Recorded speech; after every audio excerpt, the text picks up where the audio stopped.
नमस्कार प्रिय मित्रों, मैं ज्योतिषकार कमल आप सबका हार्दिक अभिनंदन करता हूं आपके अपने इस प्यारे यूट्यूब चैनल एस्ट्रो कमल में।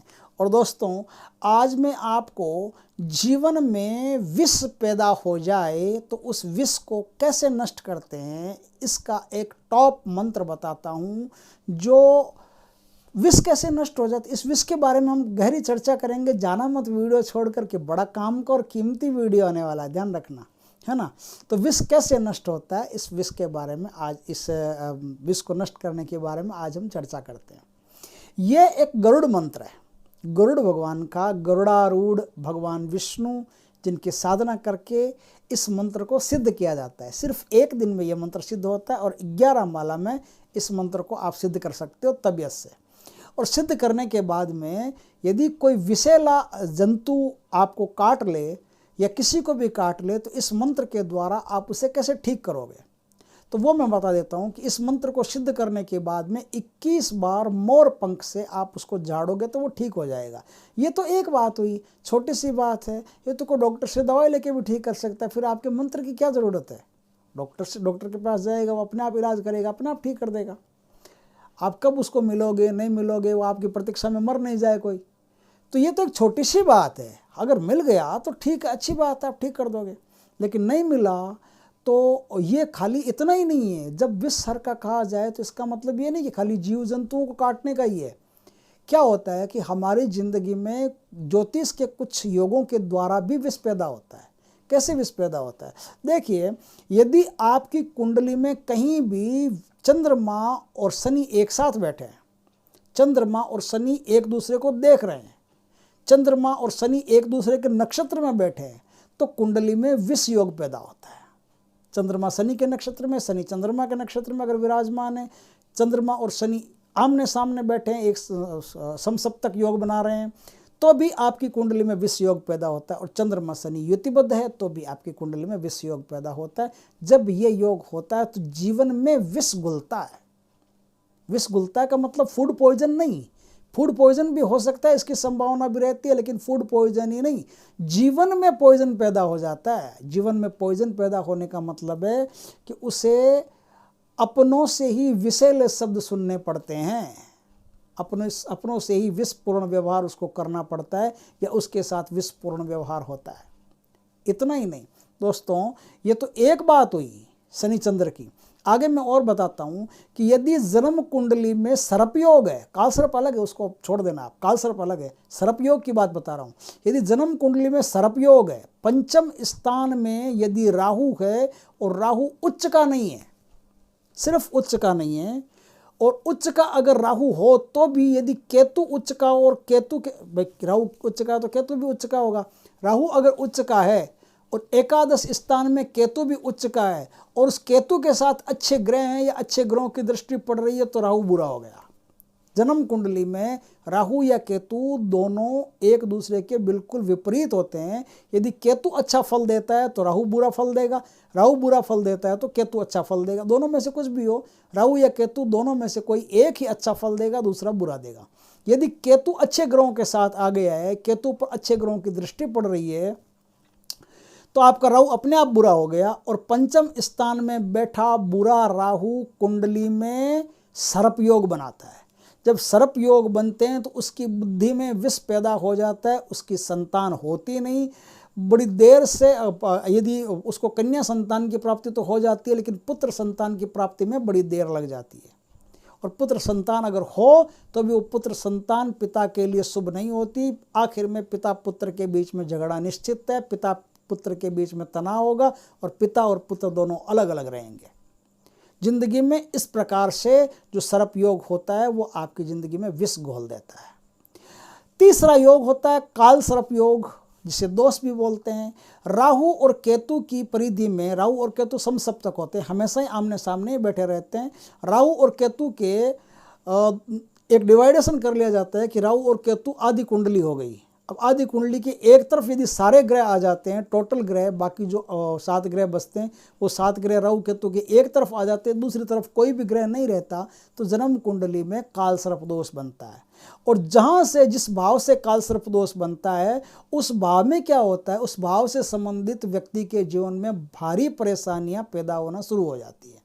बाकी सब ठीक भी हो, चाहे आप पूजा करवाओ, त्र्यंबकेश्वर पूजा करवा के आ गए या आप नासिक पूजा करवा के आ गए, कहीं भी आप पूजा करवा के आ गए, चलो अच्छी तरह से बढ़िया पूजा वूजा हो गई आपकी, लेकिन पूजा संपूर्ण नहीं होती है। पूजा ही सब कुछ है ऐसा नहीं है, क्योंकि पूजा के बाद में भी आप गलतियां करते हो। पूजा के बाद में कुछ आदमी अगर उनका मन थोड़ा सा डावाडोल हो गया कि यार बेकार में आए, क्या है इनमें, कुछ नहीं है, तो आपकी सारी पूजा तुरंत मटिया मेट हो गई, समझे ना। तो पूजा ही सब कुछ नहीं है, पूजा ध्वस्त भी हो सकती है, पूजा के जो फल है वो ख़त्म भी हो सकते हैं। लेकिन आज जो मैं उपाय बताऊंगा, जो मैं मंत्र बताऊंगा, उसके फल कभी ख़त्म नहीं होते और वो इन सब सारे विषयों को नष्ट करने में माहिर है।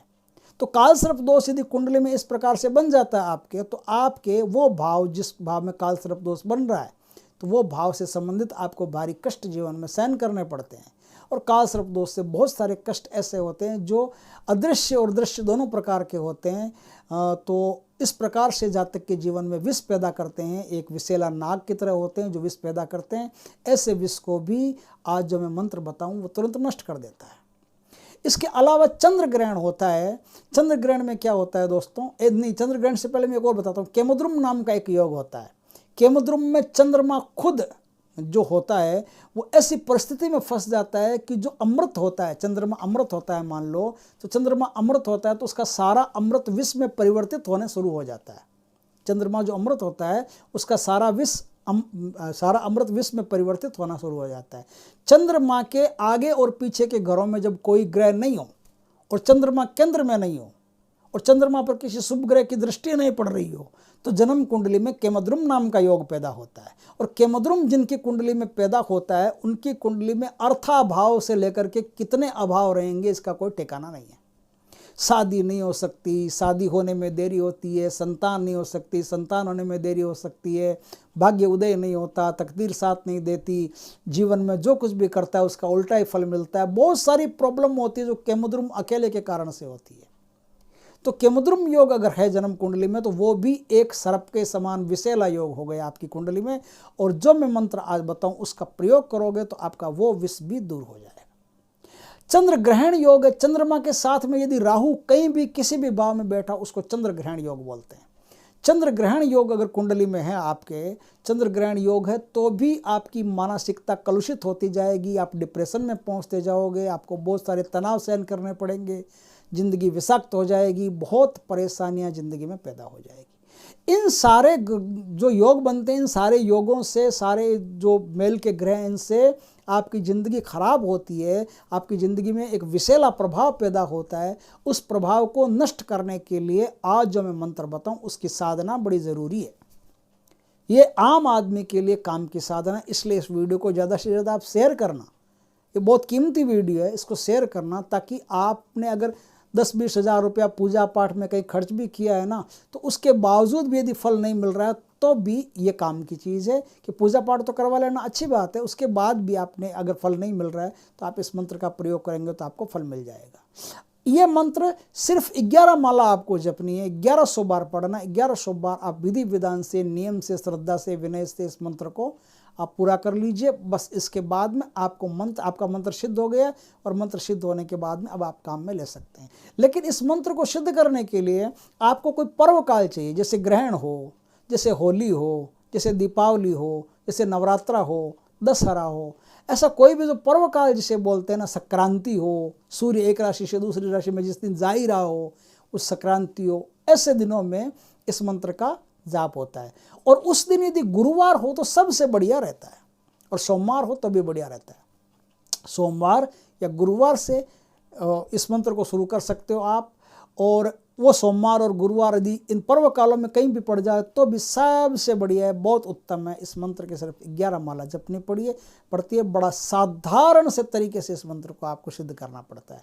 तो इसमें करना क्या होगा कि गरुड़ारूढ़ भगवान विष्णु की आपको एक तस्वीर लानी पड़ेगी और पीले कपड़े पर उस तस्वीर को स्थापित करना पड़ेगा, उत्तर दिशा की तरफ स्थापित करना पड़ेगा। घर में जो उत्तर दिशा बनती है, उत्तर दिशा में जहाँ पाठ पूजा करते हैं, अर्चना करते हैं, वो कमरा जो हो उस कमरे में आप उत्तर दिशा में इस तस्वीर को बाजोट पर पीला वस्त्र बिछा करके, रेशमी वस्त्र बिछा करके उस पर आप तस्वीर को स्थापित करेंगे।